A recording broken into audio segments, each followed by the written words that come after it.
Welcome to Crushed Husband. Please like the video and subscribe. Let's begin. Rain slid down the cracked panes like tired fingers. I watched it from my chair by the front window, wrapped in the same wool cardigan Marjorie had knitted for me 15 years ago. It still smelled like her, lavender and linseed oil. She used to joke that I was the only engineer in Brightreach who wore a sweater with sunflowers on the elbows. My name is David Renner. I'm 77 years old, and I've lived in this creaking townhouse for almost 5 decades. I used to design structural components for orbital satellites. Now I can't even button a shirt without watching my hands tremble. It's the Parkinson's early stage, the doctor said. But I knew before he told me. The tremors, the rigidity, the occasional dizziness. My hands, once precise enough to balance a gyroscope assembly by touch, now dropped spoons and rattled cups.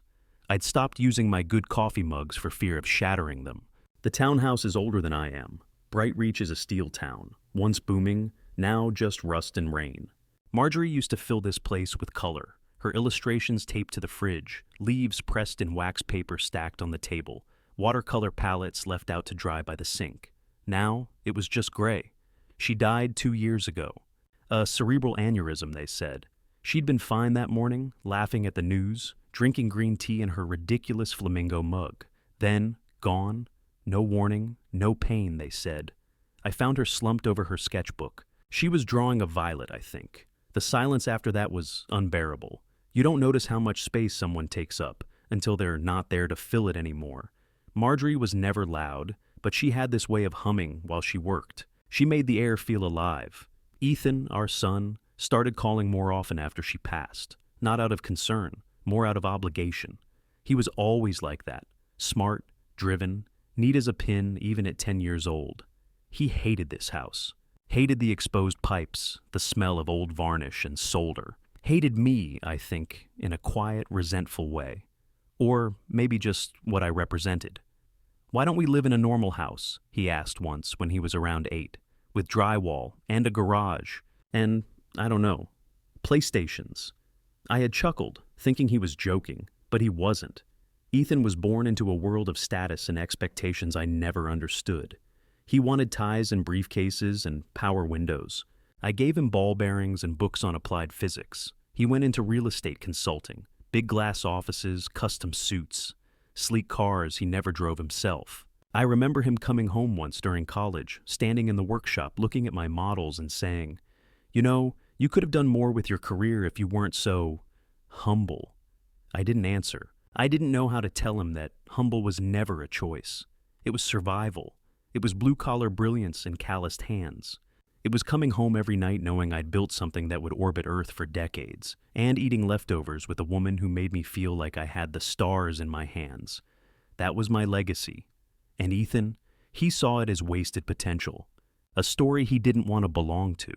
But stories don't care if you belong to them. They hold you anyway, even in the quiet, even in the rain.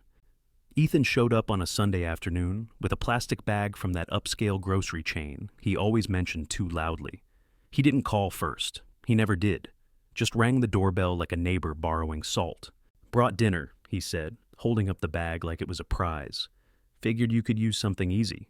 It was lasagna, store-bought, double-wrapped in aluminum and gilt.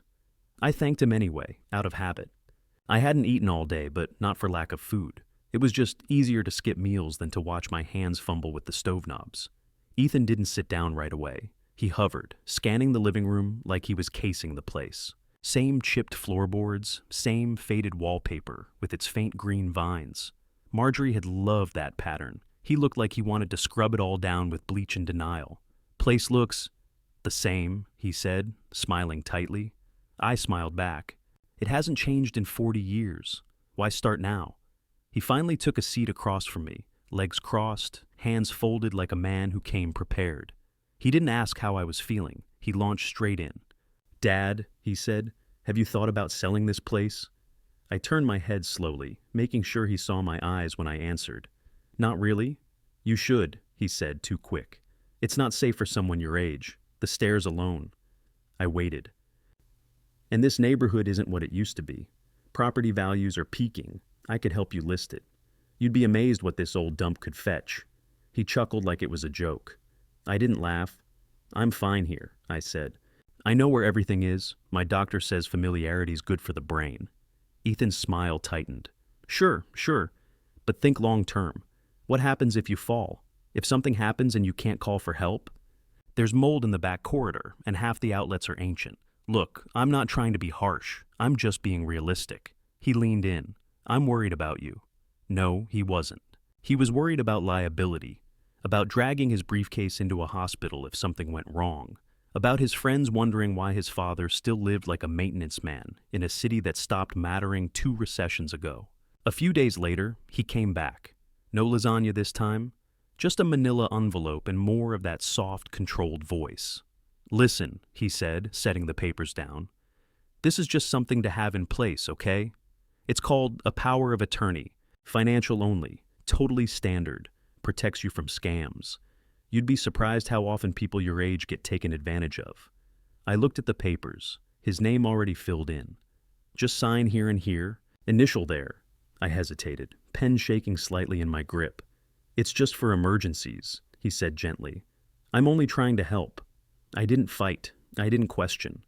I was tired, and somewhere deep down, I still wanted to believe he meant well. So I signed, and he smiled like a man closing a deal. It started with the water bill. I got the notice on a Thursday, slipped under the front door in a plastic sleeve. Past due. I frowned at it for a long while, not quite understanding. Ethan had told me he'd set all the utilities to autopay after I signed the power of attorney. One less thing for you to worry about, he said. I hadn't touched a bank website in months. I called him, and he answered on the second ring. Shouldn't be a problem, he said breezily. Just a system hiccup. I'll take care of it today. But then the next week, I got a call from the pharmacy. My medication, levodopa, was declined. That can't be right, I said, confused. The clerk gave me that tired voice people use when they're being patient with the elderly. I'm just telling you what the system says, Mr. Renner. Ethan didn't sound concerned when I brought it up. Dad, you can't keep spending like you used to. Things add up. Prescriptions, heat, groceries, internet. It's expensive to live alone at your age. You've got to be more mindful. I swallowed hard. I've barely left the house. Well, he said, his tone shifting, you did order that new television. I asked you about it. You said you'd look into it. Yeah, and I did. It's a bad idea. That kind of money for a TV?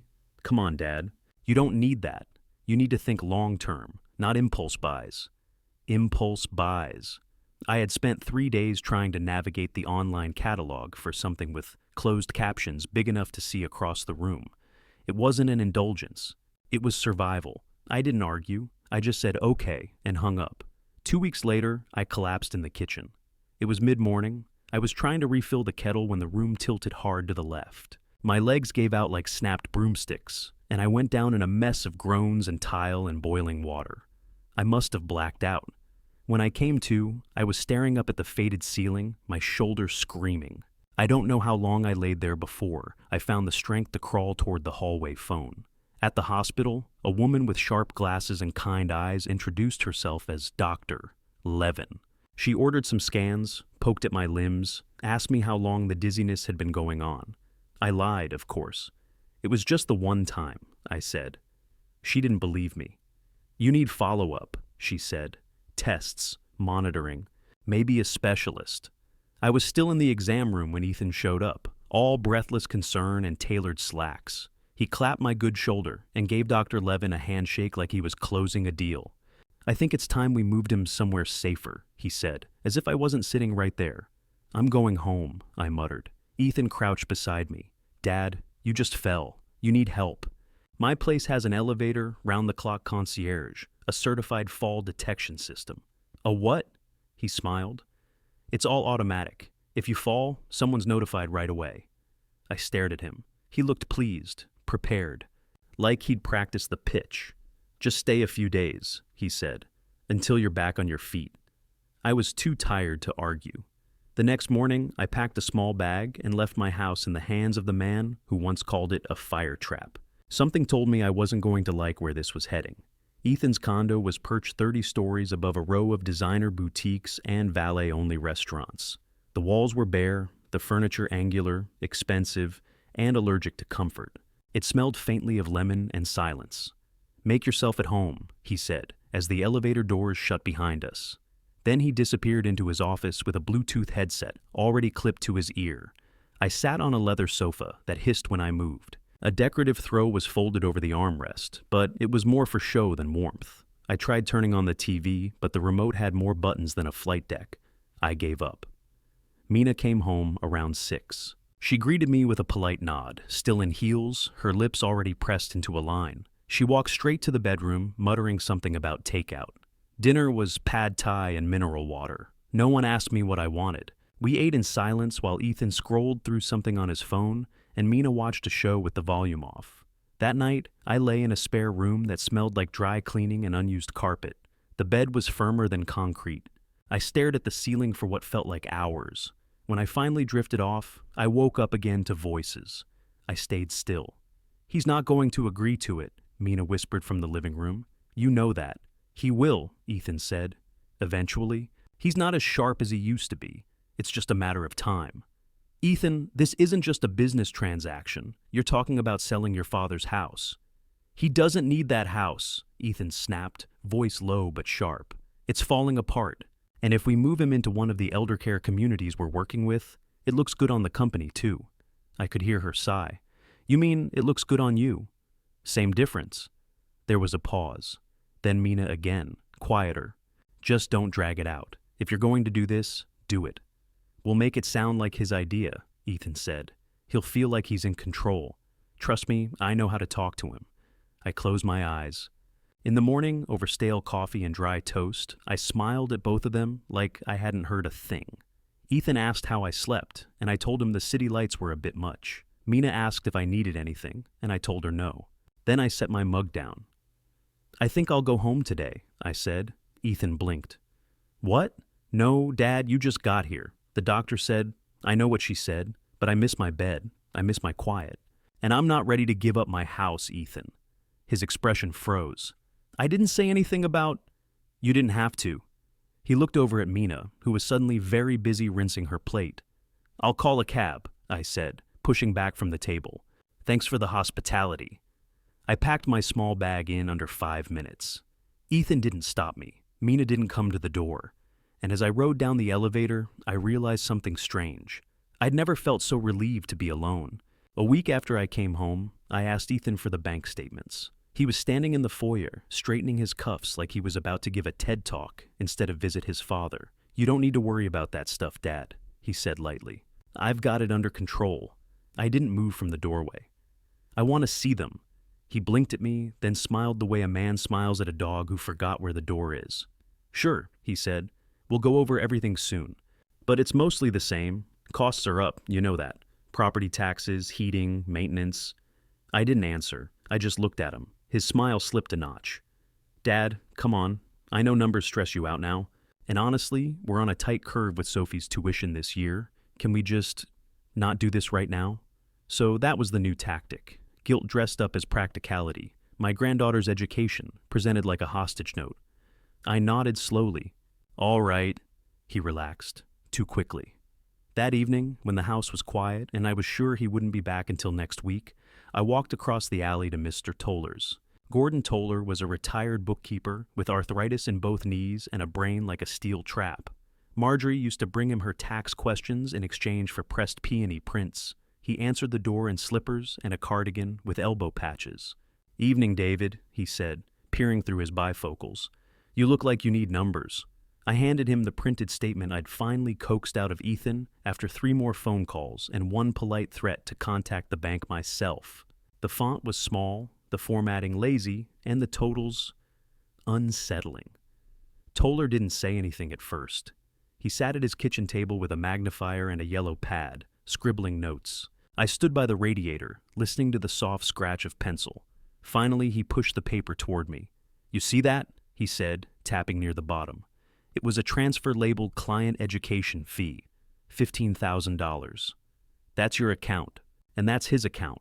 Same bank, same day." My stomach turned. "That's not the only one," Toller continued. "Multiple recurring withdrawals, all labeled different things. Some are masked as utility reimbursements. Some look like consultancy payments." He looked up at me, cautious now.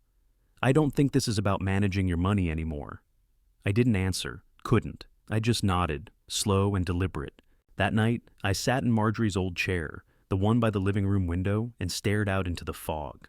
I tried to remember the last time Ethan had asked me how I was doing, or if I needed anything, or even just how my day had been.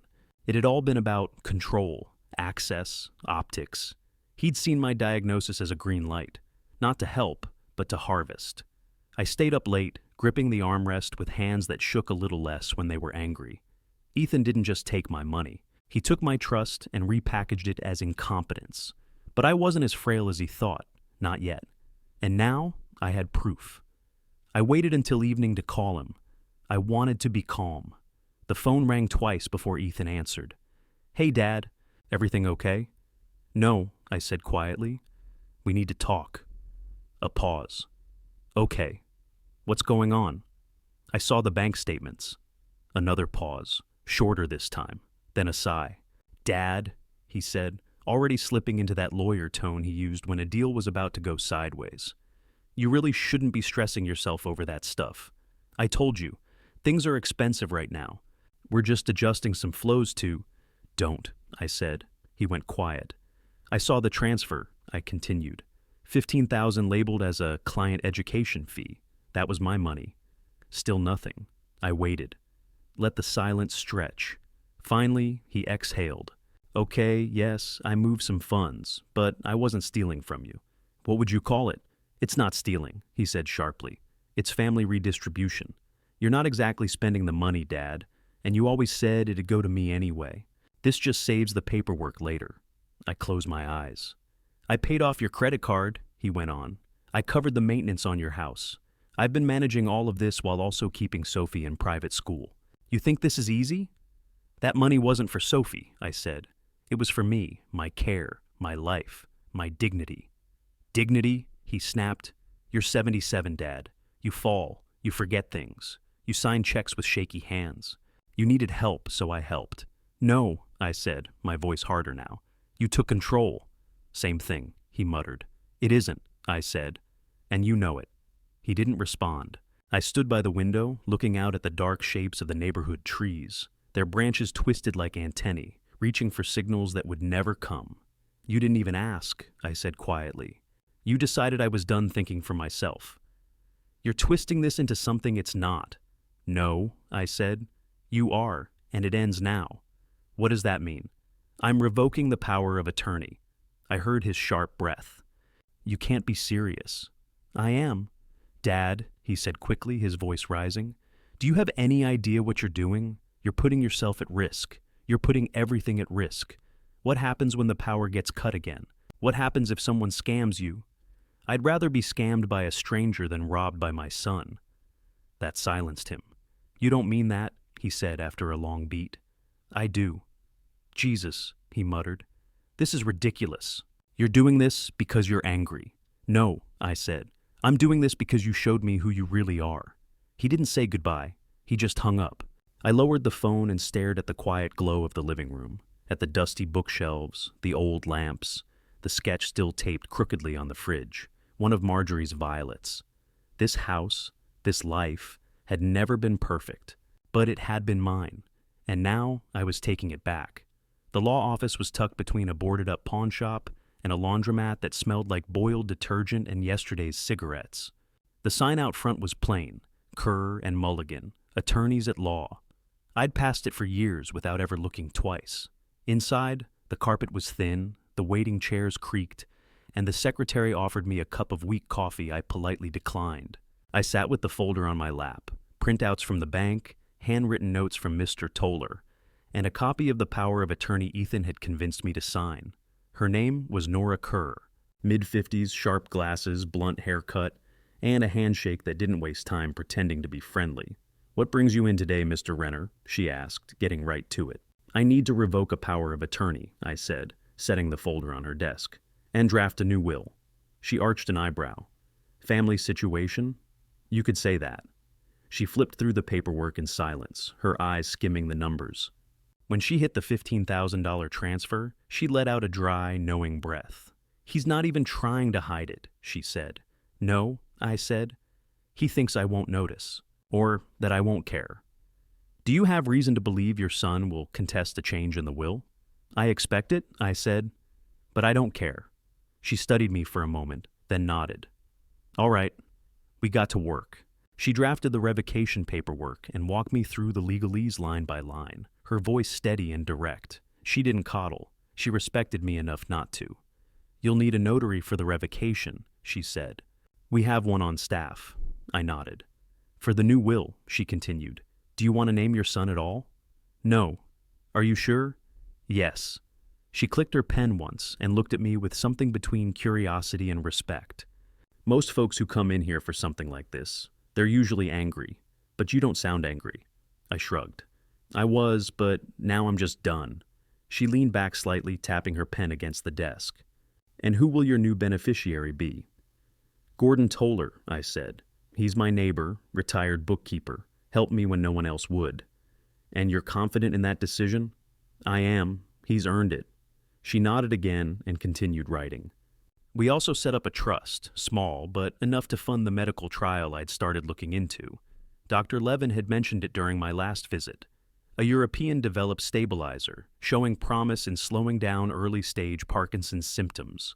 I didn't care if it was experimental. I cared that it was mine to try. I signed the last document with slow, careful strokes. My signature didn't look like it used to, but it was still mine. You're covered now, Kerr said, stacking the paperwork neatly. No one else has access to your finances, and if he tries to challenge the will, he'll lose. Your intentions are clear. Good, I said. That's all I want. Clarity. She handed me the notarized revocation. I've seen people do this out of spite, she said, but I think you're doing it out of something else. I am, I said quietly. I'm doing it for dignity. As I stepped out onto the cold, cracked sidewalk, I felt lighter than I had in years. Not vindicated, not triumphant, just free. The clinical trial wasn't glamorous. No white coat fanfare or futuristic machines. Just a windowless room in the Bright Reach General Neurology Wing and a tablet of experimental stabilizer pills flown in from Helsinki every 2 weeks. But it was something, and for the first time in a long time, I had something. The side effects weren't bad. Mild nausea the first couple nights, then a foggy kind of alertness that reminded me of jet lag. But after a week, the tremor in my right hand dulled. It didn't stop. Nothing would stop it entirely. But it slowed. The fork stopped bouncing off the plate. The pen stayed between my fingers longer than 2 minutes. Dr. Levin called it moderate early response. I called it a small miracle. The second week, I walked into the garage, my old workshop. Everything smelled like rust and cedar. I hadn't stepped foot in it since before Marjorie died. On the back shelf, beneath a tarp and a dust-choked roll of blueprint paper, was a balsa wood glider kit I had started 3 winters ago. The frame was intact, but the wing sections were warped from the damp. I ran my fingers along the spar. My hand shook, but not violently. It held. That evening, I brought the pieces inside, laid them out on the kitchen table like old friends. It took me 3 weeks. I worked slowly, with a magnifying lamp and a set of precision tools Marjorie had once bought me for Christmas. Every night after dinner, I carved, glued, sanded. I relearned the rhythm. Not the mechanical part, that came back easily. It was the patience, the quiet, the care. I remembered how it used to feel to make something just to make it. When I finally attached the wings, the glider looked like something out of a dream. Sleek, minimalist. I modeled it after an old NASA wind tunnel test frame I helped prototype in '84. I even painted it in the original test flight colors. Cream white with thin red stripes along the edges. One morning, I heard a knock at the door. It was Mr. Toller, holding 2 thermoses and a grin. "Brought the strong stuff," he said, handing me coffee. "You still tinkering with that model?" "Finished it last night." He followed me to the table and let out a low whistle. "That's gorgeous." "It's the only thing I've built in the last 5 years that hasn't broken or bled money," I said. He chuckled. Then he leaned in closer. "You know, Bright Reach Community Hall has a little rotating display in the front foyer. Mostly paintings and war memorabilia, but I bet they'd make room for something like this." I stared at him. "You think so?" "David, this is art. It deserves to be seen." We took it down together 2 days later. The woman at the front desk, A woman named Janine, with a clipboard and a pinched smile, looked skeptical until she saw it up close. Then she nodded. By the time we left, they'd cleared a shelf and placed it beneath a sign that read, "Handcrafted Flight Model, D. Renner."